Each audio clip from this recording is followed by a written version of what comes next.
ragazzi, eccoci qui nuovamente con un nuovo video. Io sono Harry e lui è Raptor. Questa volta parleremo di un longboard un po' particolare, un esemplare più unico che raro.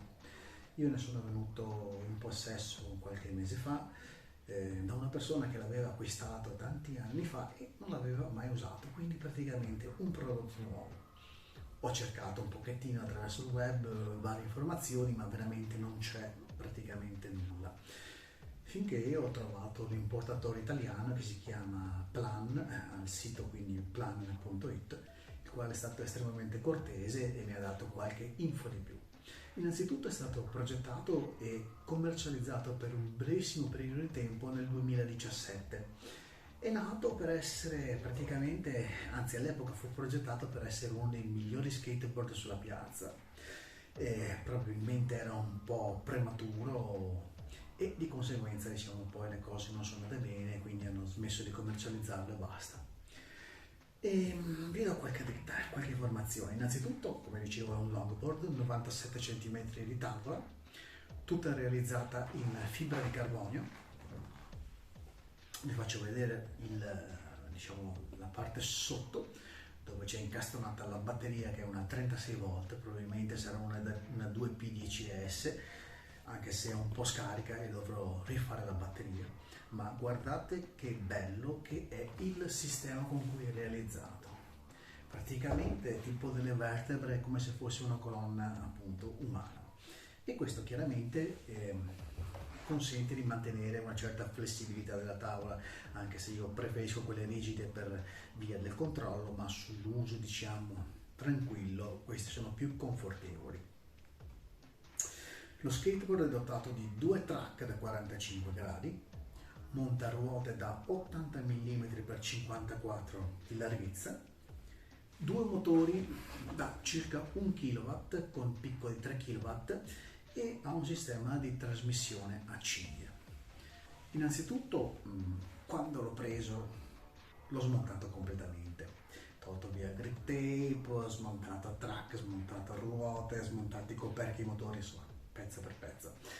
E ho potuto notare veramente una qualità costruttiva esemplare, anche dai carter di protezione delle cinghie di trasmissione, tutti i particolari, eccetera.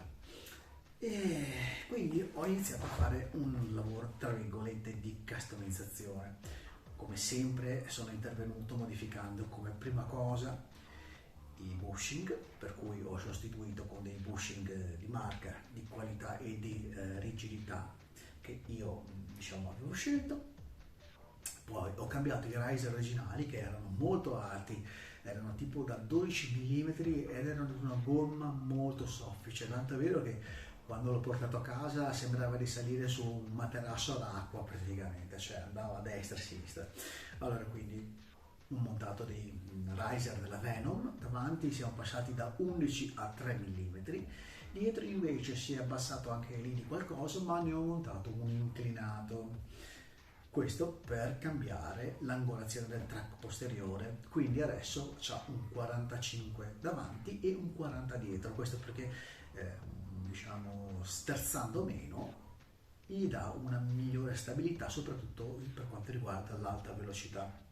E questo corre parecchio, tanto è vero che quando lo portai a casa era settato nella modalità tra virgolette media, già correva tanto, l'accelerazione è veramente notevole, però grazie poi anche a questi qui della Plan che mi hanno mandato alcune info e alcuni manuali che loro avevano, scoperto come attivare la modalità ad alte prestazioni, e vi assicuro che è veramente una scheggia sia per quanto riguarda l'accelerazione e anche la velocità massima. Autonomia, qui posso dire poco, so che ha una batteria da 36 volt, probabilmente saranno 2P10S, cioè ci saranno praticamente una ventina di batterie da 3.6 volt. Il fatto è che probabilmente sono tanti anni che è stato fermo e quindi ha una durata veramente brevissima. Un prossimo video che farò è quello appunto di andare a creare una nuova batteria per questo skateboard. Ovviamente non esiste niente in giro, quindi dovrò costruirmela, andrò a acquistare le celle, quindi vedremo le celle eccetera e come costruire una batteria. Torniamo a noi. Allora, innanzitutto ho cambiato appunto i bushing, ho cambiato i riser, quindi lo skateboard è venuto più basso e con riser decisamente più rigidi. Ho provveduto anche a cambiare i washer e a mettere degli spessori per diciamo regolare bene l'angolazione.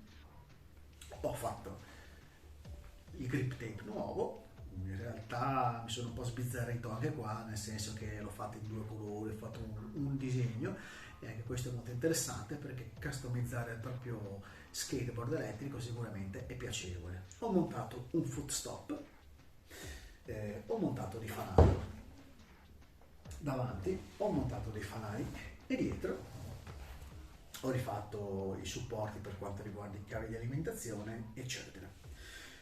Ho regolato tutto e messo in strada e provato. Come va? Va veramente bene ora rispetto a quando l'ho portato che sembrava appunto un materasso d'acqua. Oggi abbiamo un po' un'auto da corsa veramente preciso, piacevole da guidare, accelerazione ai massimi, si va bene anche per intraversarlo, quindi veramente piacevole. Ecco, io non l'ho utilizzato ancora in strada, anzi in realtà l'ho utilizzato in strada, ma ancora quando era nella configurazione originale. Per ora lo sto utilizzando diciamo su un pavimento particolare che è quello di un parcheggio per le esercitazioni, ma appena sarà il momento farò dei video in particolare di discesa di montagna con questo skateboard. Altra cosa che sto facendo, che qui posso far vedere, queste belle ruotine qui, vedete qui, queste qua sono delle ruote 80 mm per 63 di larghezza, quindi non 54. Ovviamente c'è anche da dire questo, all'epoca non c'era uno standard come ci sono oggi, in realtà ce ne sono due, ci sono lo standard casual e lo standard praticamente che non mi ricordo più come si chiama, insomma quello dei cuscinetti. Allora ho comprato queste ruote e quindi un altro problema e un altro video che faremo sarà appunto la realizzazione di una nuova puleggia. In questo caso andremo a farla con l'AutoCAD, andremo a fare il modello tridimensionale, andrò a stamparlo e vedremo cosa succederà, perché sono curioso di montare quelle ruote lì su questo skateboard qua e sentire come vanno, dovrebbero essere decisamente migliori. Comunque torniamo a noi.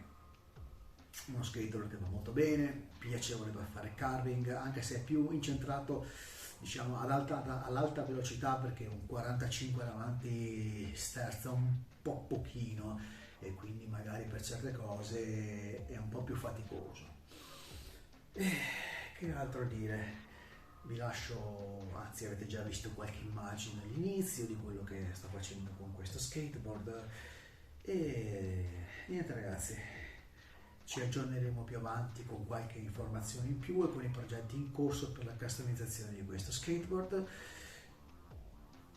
Alla prossima e a presto, ciao a tutti.